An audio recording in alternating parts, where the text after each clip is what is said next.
नीतीश सरकार ने बिहार में जातीय गणना कराने का जब फैसला किया तो यह देश भर में सुर्खियों के तौर पे सामने आया। सरकार ने सभी दलों के साथ सहमति बनाई और उसके बाद बिहार में जातीय जनगणना का काम इसी साल जनवरी से शुरू हुआ था।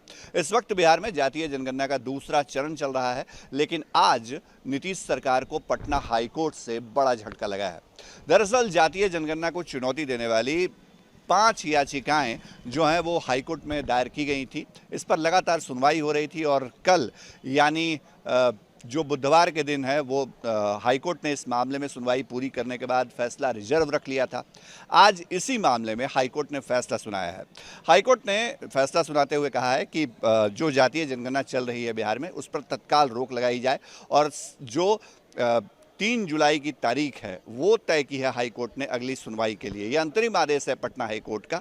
दरअसल जो याचिकाएं दायर की गई थी पटना हाईकोर्ट में उसमें कहा गया था कि सरकार जो है वो 17 सवालों के जरिए जातीय जनगणना जो हो रही है बिहार में उसमें लोगों से जाति पूछ रही है और इसको लेकर के ऐतराज़ जताया गया था याचिकाकर्ताओं की तरफ से। याचिकाकर्ताओं के वकील दीनू कुमार ने इस पर बहस की।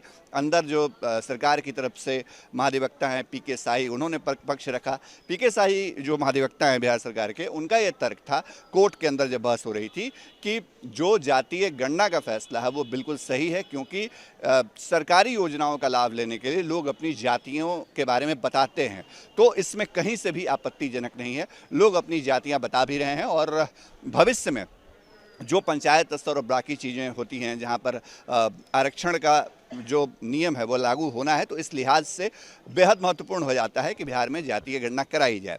जो विरोध करने वाले लोग थे जातीय गणना का, उनका ये तर्क था कि सरकार जाति नहीं पूछ सकती है, ये सरकार के अधिकार क्षेत्र से बाहर की चीज़ें हैं। बहस हुई, सुनवाई हुई और सुनवाई के बाद आज फैसला आया। पटना हाईकोर्ट ने रोक लगा दी है तत्काल जो जातीय गणना बिहार में चल रही थी। तो एक बड़ा झटका है नीतीश सरकार के लिए। राजनीतिक नज़रिए से देखें तो 2024 में बिहार ही नहीं देश भर में लोकसभा चुनाव होने हैं और 2025 में बिहार में विधानसभा चुनाव होना है। इस नज़रिए से ये बेहद महत्वपूर्ण हो जाता था कि सरकार जो है वो जातीय गणना अगर कराती और उसके आंकड़े अगर आते तो इसका इस्तेमाल राजनीतिक तौर पे भी हो सकता था।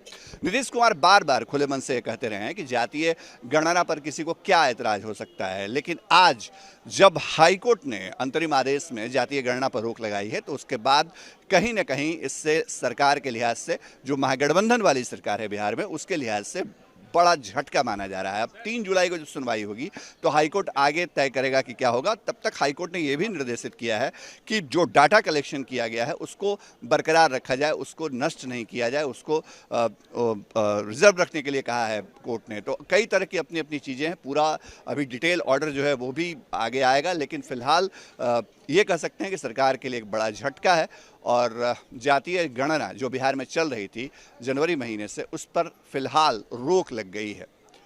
शशि भूषण, चुनाव तक, पटना।